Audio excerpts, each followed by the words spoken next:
Bom, não sei bem quantos portugueses vivem em Angola. A ideia que tenho é que serão muitos.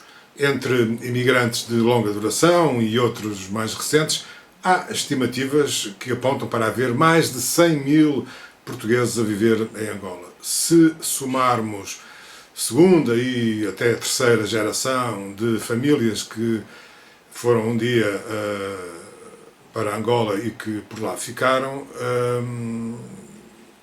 mas que mantêm a nacionalidade portuguesa, a comunidade é garantidamente grande ao nível do que existe na Venezuela, no Brasil ou mesmo na África do Sul. Como vivem estes nossos compatriotas em tempos de pandemia, foi o que tentámos saber com a conversa que tivemos com o português Nelson de Carvalho, que partiu para Angola há uns 10 anos e por lá ficou. Nelson, como é que estão as coisas em Benguela? Bom, as coisas em Benguela não, estão pacíficas, dadas as circunstâncias que foram transmitidas pelo Presidente da República há 2 dias, estão relativamente tranquilas.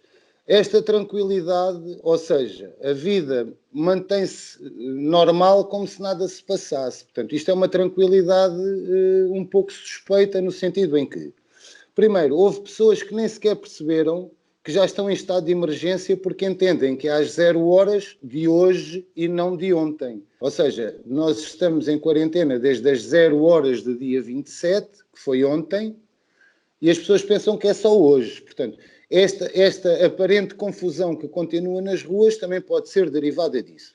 Os órgãos de comunicação social estão a fazer um esforço muito grande no sentido de, para além de, na língua oficial que é o português, estarem a explicar exatamente o que é que se passa sob o ponto de vista da declaração do estado de emergência, também se está a fazer exatamente as mesmas posições em línguas nacionais, ou seja, naquilo que nós chamamos os dialetos. As restrições em termos de transição interprovincial foram bloqueadas, portanto só passa neste momento bens essenciais em termos de necessidade de consumo imediato ou transportes de mercadorias que sejam declaradas como de necessidade, nomeadamente gasolina, gasóleo, água, etc. Existe uma certa dúvida, porque, como nós sabemos, o Serviço de Saúde em Angola tem muitas debilidades, portanto, a todos os níveis, tanto a nível de instalações, como a nível clínico, a nível médico, a nível dos próprios profissionais, e existe um pouco esta dúvida de será que estamos preparados para o que possa eventualmente vir? Nelson, o que tu queres dizer é que as pessoas ainda não estão em casa, ainda não se fecharam em casa e continuam a circular na rua, o comércio está aberto e a vida corre como se fosse mais um dia como outro qualquer. Pronto, não será exatamente assim. Existem já muitas empresas que, por aquilo que iam ouvindo lá de fora, começaram a tomar atitudes. Aliás, como a minha própria empresa, nós já mandámos para casa todos os nossos funcionários há cerca de 8 dias. Portanto, pagámos os salários, porque sabemos que também existe uma situação muito precária em termos de desemprego, em termos de condições de vida, em termos de todas essas situações. Em que área? A minha empresa é na área da hotelaria, na área da hotelaria. Restaurante. Exatamente. E sei que neste momento... Nelson, os restaurantes foram obrigados a fechar também? Tal como aqui? Os restaurantes não foram obrigados a fechar. O que foi informado, isto também tem vindo um pouco, esta informação a cair em decalagem, porque todos os dias temos mais informação, como em todo lado do mundo. Neste momento eu sei que existem patrões que são portugueses, luso-portugueses e mesmo angolanos, luso-angolanos e mesmo angolanos, que estão a fechar portas. Portanto, existem neste momento, vários restaurantes fechados em Benguela. Nelson, em Luanda há notícias de alguma animosidade em relação à comunidade portuguesa, porque as pessoas dizem que foram os portugueses que levaram de Lisboa, nos voos da TAP, o vírus para Angola. Como é que as coisas estão aí nesse aspecto?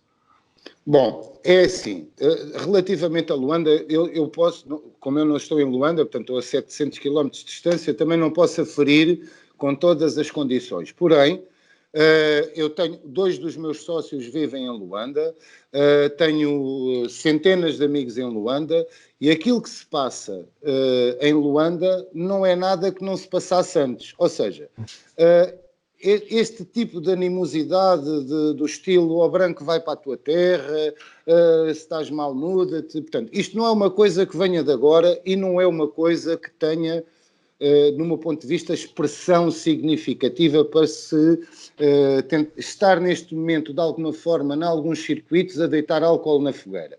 Portanto, não existe mais do que aquilo que já existia, existe muita falta de informação, em alguns casos, porque não é por falta de informação veiculada, é por falta de informação das pessoas que não se informam, e aquilo que ouvem dizer é tem 4 casos porque vieram de Portugal. A realidade é que os 4 casos que existem já notificados aqui em Angola, 3 deles são de cidadãos angolanos que efetivamente estavam a viver ou a passar férias ou o que estavam a fazer em Portugal, e que regressaram nos voos de dia 18 e dia 19. Existe mais um caso que é de uma cidadã portuguesa que regressou para Angola sob o ponto de vista do trabalho e da sua vida normal, que é na província de Malange, e que também acusou positivo, pelo que também está de quarentena.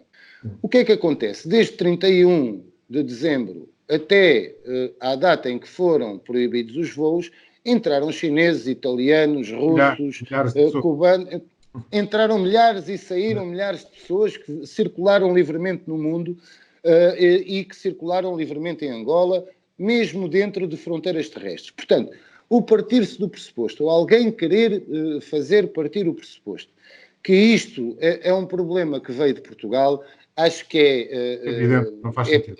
É demasiado ridículo, é tentar politizar uma coisa que não faz sentido politizar, e como eu digo, por aquilo que é a minha experiência aqui em Benguela e pela experiência das pessoas que contactei nos últimos dias em Luanda, isso não acontece. Não quer dizer que não hajam casos esporádicos, como há na Cova da Moura, como há na Cova da Piedade, como há em Belas, como há em qualquer lado, não há nenhuma situação. Portanto, não é nenhuma situação de emergência em relação à comunidade portuguesa. Não, de absoluto, do que eu tenho. Conhecendo Angola como tu conheces e como eu também conheço, e como tu já disseste há pouco, é um país que tem uma estrutura de atendimento na área da saúde débil e cara, não é? Pouca gente tem acesso a cuidados médicos em condições. O que é que leva um português como tu a ficar em Benguela, que nem sequer é em Luanda, não é? A ficar numa cidade menor, mas muito bonita, é verdade. Mas, se precisares de médico, como é que vais fazer? Porquê é que ficaste aí? Bom, eu acredito, eu tenho as minhas razões pessoais. Nós ficámos por uma razão muito simples. Nós estamos há muitos anos em Benguela, quer eu, quer a minha mulher. Isto não foi de todo pacífico para a família, porque a família está toda aí. Foi uma coisa que nós falámos entre nós e que chegámos à conclusão do seguinte: nós há muitos anos que estamos em Angola. Viemos os dois um pouco com sentido de missão. Ou seja, eu em Portugal basicamente sou mais um, embora seja técnico superior de saúde e tenha trabalhado noutros ramos.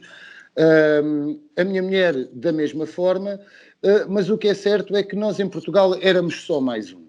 E entendemos que cada um dos dois, há uns anos atrás, mas nós realmente temos esta missão e se realmente podemos fazer a diferença, por que não fazer a diferença para quem realmente faz a diferença? E assim foi, nós viemos e desde então fomos bem acolhidos, fomos bem tratados, com as conjunturas naturais e sociais e económicas e financeiras de um país que é completamente diferente da Europa. Temos cá a nossa casa, temos cá os nossos negócios, temos cá Grosso modo, nós somos de cá. Depois, tem outra circunstância que é assim, os voos que estão a ser disponibilizados, é bom que toda a gente em Portugal saiba isto, não estão a ser dinamizados pelo governo português, estão a ser dinamizados pela TAP. Nós tentamos falar com o consulado, tentamos falar com a embaixada, não temos resposta em tempo útil. Os bilhetes estão em preços proibitivos. A TAP, enquanto empresa comercial, faz claramente o seu trabalho, que é cobrar a viagem para cá e a viagem para lá, quando nós só fazemos viagem para lá. Portanto, e temos... Quanto é que está a custar um bilhete desses?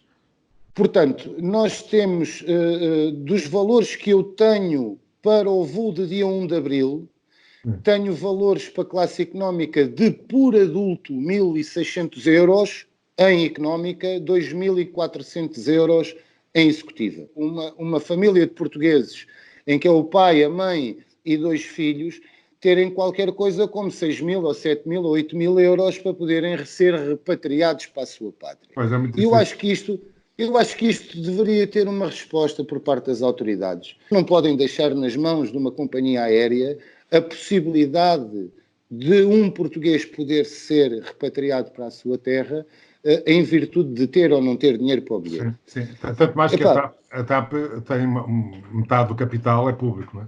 Exatamente. Só mesmo quem tem dinheiro em Angola e é português vai conseguir regressar a Portugal, porque de outra forma não vejo condições para isso. Bom, terminamos então com este alerta deixado aqui pelo Nelson de Carvalho. O preço das passagens aéreas de Luanda para Lisboa não é nada solidário, nem mesmo em tempo de pandemia virulenta.